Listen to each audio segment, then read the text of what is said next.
What's going on, you guys? Petplatypus here, and I'm going to talk about the recent news of the top 10 sales for manga series in Japan. I figured this would give me a chance to talk about some series that I don't normally talk about, whether I've read them or not. And yeah, so I thought it'd just be interesting. A couple of things before I go into that. Number one, I don't know if my shot is set up right because the viewfinder or whatever it's called, you take a camera, you open up the thing, and you got a little screen on it. You can turn it so you can look at yourself while you're recording. If I face that thing towards me, for some reason at the angle it's at right now, it looks fine, but if I face it towards me, it fizzles out. It goes white. There's like lines on it, so I don't know what's wrong with my camera. It's going to be really expensive to replace it if it breaks, but I believe the recordings still look fine. So, yeah, I can't see right now what I'm like. I can't, even if I flipped it towards me, it would just be like a white screen. So, yeah, I hope the shot's set up fine.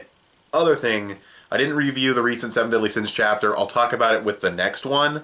It wasn't like a terrible chapter or anything. It just wasn't spectacular, and my camera was having trouble. This was the same day I made Dragon Ball Super, which is why I just came out of nowhere. I was like, what the fuck's wrong with my camera? I just did Dragon Ball Super earlier, but regardless, yeah, so I'll do Seven Deadly Sins with the next Seven Deadly Sins chapter. Might do Toriko this week if it's a good one. And, yeah, with all that being said, let's talk about some manga sales. So starting off the list with number 10, we've got Tokyo Ghoul Re making somewhere close to 4 million units sold. That is pretty good for Tokyo Ghoul Re, I guess. I've never read it. I kind of know the premise with, like, was there like cannibalism or something, and you got ghouls in Tokyo? No, I'm just kidding. I really don't know much about it. I've just never been interested. I remember when the first season came out, it was like one of the hyped anime of the new season. Probably because of shock value, which I never buy into. So, yeah, I was never really that interested in getting into the series, and I heard the anime was not really faithful to the manga, and then the second season is like totally not canon. So, yeah, I never really gave the anime a chance. Excuse me. Might give the manga a chance at some point, but I'm not too sure. So, yeah, good for it though. Top 10, that's pretty cool. Number 9. Prison School, which I was never interested in. I saw like pictures for it and it didn't really interest me at all. I guess it's like a comedy or something probably. It's, I don't know. I have really nothing much to say about this one. I know even less about it than Tokyo Ghoul Re, but I think it did get a nice boost from its anime counterpart. That definitely probably raised its sales, pushed it into the top 10, so good for it though, I guess. I mean, people probably like it. I personally just wasn't interested at all, but yeah, and I believe it made like just over 4 million, so that's pretty good. But now let's talk about number 8, Terraformers or Terraformars, however you want to pronounce it.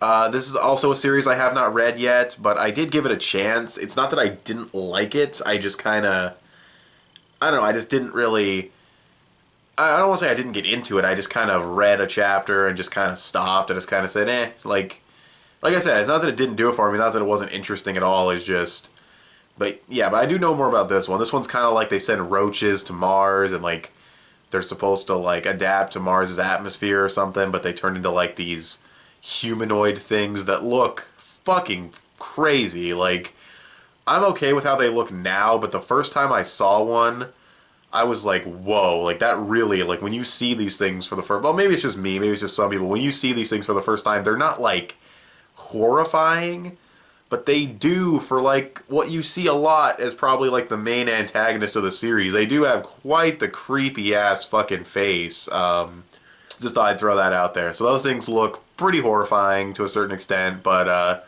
yeah, and I think the main characters like they don't turn into bugs, but like inject themselves with insect powers so they're as strong as that's what it seems like based on some of the volume covers I've seen.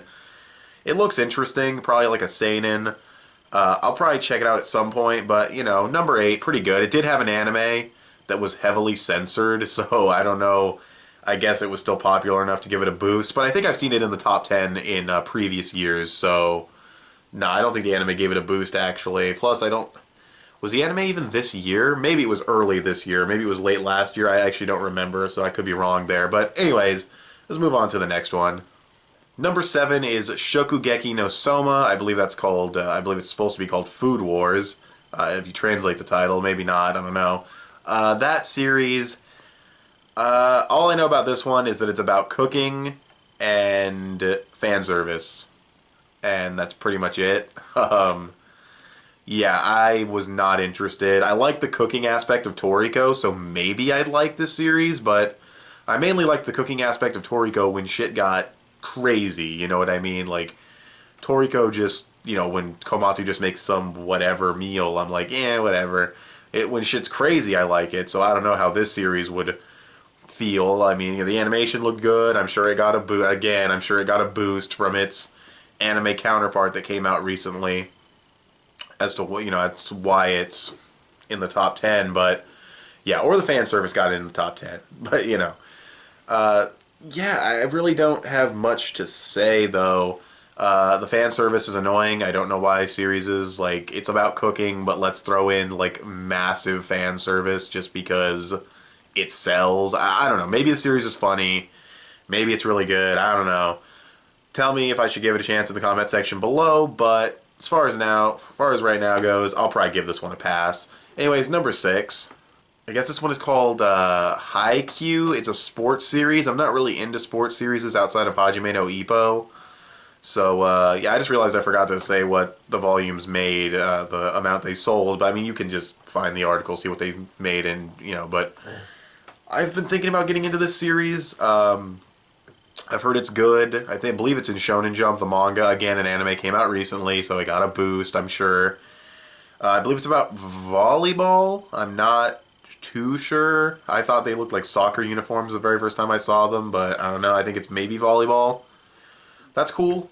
Hajime no Ippo is about boxing, and I didn't give a shit about boxing, and yeah, it's an amazing series, so yeah. Well, I don't know if I'd say amazing, but Hajime no Ippo is in my top 10. It does have some problems, though, but whatever. Haikyuu, or however you pronounce it, I've been thinking about getting into it. You guys can recommend it if you've seen it in the comment section below, but yeah, I haven't given this one a chance yet either, which seems to be a trend on this list outside of Terraform Mars.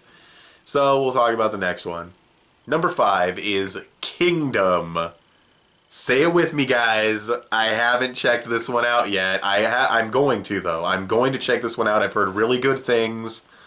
It had an anime, but I don't know how recent that was. I think Funimation's releasing it pretty soon, but anyway, they're releasing that pretty soon. I saw a preview for it. The CGI is just no. Like, it's fine to use CGI in, like, the big war scenes, because that seems to be what the series has going, is, like, big wars, but just when people are walking around, it looks really, really awkward in the preview I saw. But, yeah, so I don't know if the anime gave it a boost, but I don't think I've ever seen Kingdom in the top 10, and I've heard so many good things about it, so it's really nice to hear, especially, like, if I read it and it's as good as I've heard it is, then I'm really glad that it's placing it, like, top 5. It deserves it in that case, but can't really say until I give it a chance, but, yeah.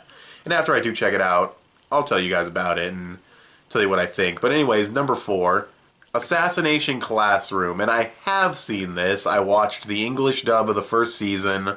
I haven't read the manga because the second season comes out in January, but yeah, I really liked this one. It's not like super actiony or anything, which is usually my cup of tea, but a lot of great comedy, a lot of good character interactions, character development, a nice little mystery about Kuro-sensei and what's going on with him, and will he destroy the planet and everything. And yeah, I don't know what happens in the manga. I don't know how long the series is going to be or anything, but yeah, the anime definitely gave it a boost. And I'm sorry, you guys can call me racist, whatever the fuck you want. Japan has a fascination with fucking tentacles and octopuses and shit. They fucking do. This series gets super popular, gets an anime, gets OVAs, gets a fucking live-action movie. Splatoon, the game where the characters turn into little squids, blows up in Japan. All kinds of fan art from different Japanese manga artists and anime artists and shit. So Splatoon blows up. It's like an Assassination Classroom blows up. And we already have the tentacle porn hentai stereotype. You guys have a squid fascination. You fucking do. I'm sorry. You have to. Like, it's just not just the hentai shit. It's just Assassination Classroom, Splatoon. It's weird. But whatever. I'm mostly joking anyway for anybody taking that too seriously watching, but yeah, I like Assassination Classroom. Cool to see it placed so high, especially since it's so high up too. It just adds to my point even more. But anyways, number 3, Attack on Titan. I believe Attack on Titan was number 2 last year, and I think for like the first half of last year, it surpassed One Piece for just a split second. I don't think One Piece has ever been surpassed for the full year, but yeah, Attack on Titan really well when its anime got it super super popular. Its sales are a bit lower than before. I think that's probably because it's not as interesting as it was when it first came out. I can't say for sure on the most recent volumes because I'm not caught up, but yeah, I like Attack on Titan fine enough. I do think it was way overhyped in hindsight because it really is just a bunch of two-dimensional characters with good plot, but the plot got too heavy, there weren't enough Titans, I kind of lost interest for a while. But yeah, I'll definitely give it a chance again. And you know, it's not like it needs the Titans, it doesn't need the action. But on second thought, it kind of does, because the characters don't really hold up enough, but at least for me. But if you guys like Attack on Titan, that's cool. I like it too. I'm just saying it's not like the greatest series. Definitely going to watch Season 2, though. Probably won't even catch up on the manga. I'll probably just watch Season 2, but yeah. Sales are a bit lower, but it's still going strong. It's not like, oh, the quality drop fucking made it dip. Like, it's nothing like that. But anyways, number 2. The Seven Deadly Sins. This is pretty awesome. Obviously, the anime gave it a boost. There's, you know, I think it maybe was either really close to One Piece for the first half of this year, or it was beating One Piece for the first half of this year. I could be wrong on both of those. But yeah, the anime gave this one a huge boost, and I'm glad, because it's a great series. It's good to see, because, I mean, the work that this author did before Seven Deadly Sins, Congo Bancho, it ran for over 100 chapters, and it was really, really good, but it has no anime, not a lot of people know about it, it's not super mainstream. So it's cool to see this author get something that's really, really good, better than Congo Bancho, mainstream. So yeah, you guys know my thoughts on Seven Deadly Sins. I review it every week for the most part. It's a great series, so yeah, really cool. Definitely hope it remains in the top 10. Now for number 1, One Piece.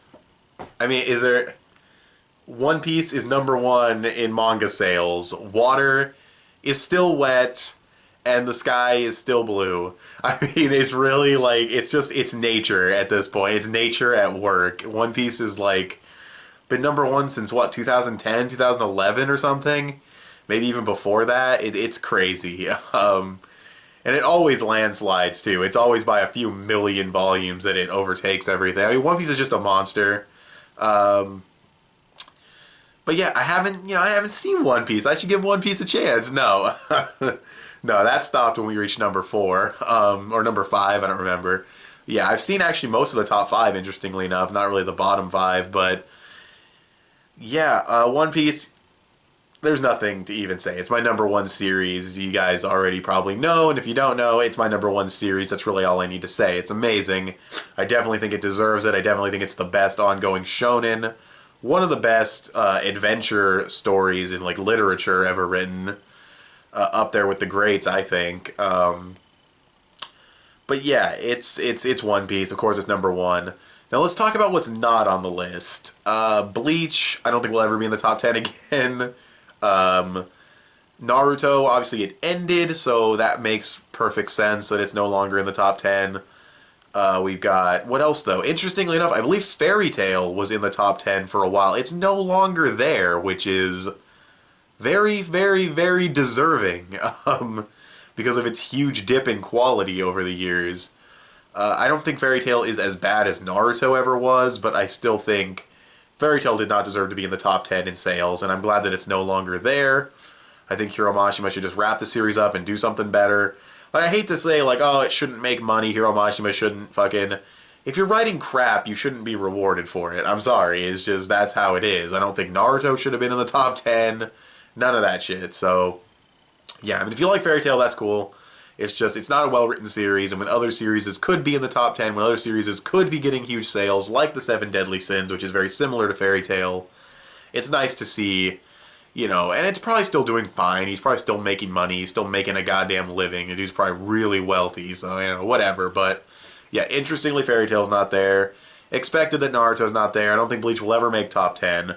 I'd love to see Toriko in there again. It was in there a long time ago, a few years back. Probably because of the anime, so yeah, I don't know. I'd like to see Toriko in the top 10. Hopefully it's not too low. Hopefully, you know, we get to see, Toriko not get canceled or anything, because I know when sales are low for Shonen Jump series, is they cancel them. So that's pretty much all I have to say for this video, though.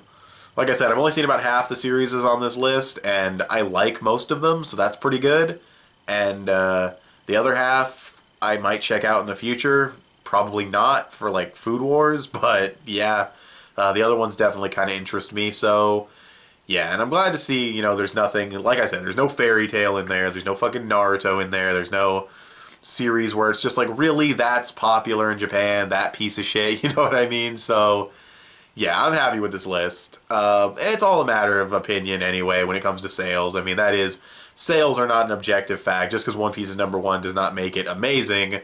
The fact that One Piece is amazing is what makes it amazing. Same thing goes for Seven Deadly Sins being really good and everything. Sales really don't matter. We got Call of Duty here in the US and shit, so yeah, but just thought it'd be interesting to talk about. And yeah, just really glad that Seven Deadly Sins is getting that exposure, and Assassination Classroom, and of course One Piece obviously still going strong. So yeah, with all that being said, what did you guys think of the top 10 sales? There's really not much to think about it, I guess, but what did you think about Fairy Tail no longer being in there, and a couple other series? Naruto's gone, so that spot's now available for other series, because that was Naruto and One Piece were like two definite spots, and it was basically like, those will be there, what are the 8 others going to be?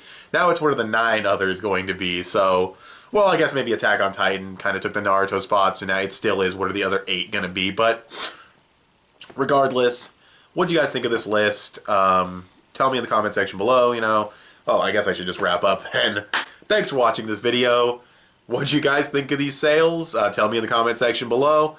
You can follow me on Instagram. I post things there sometimes. Give this video a thumbs up. That would help me out a lot.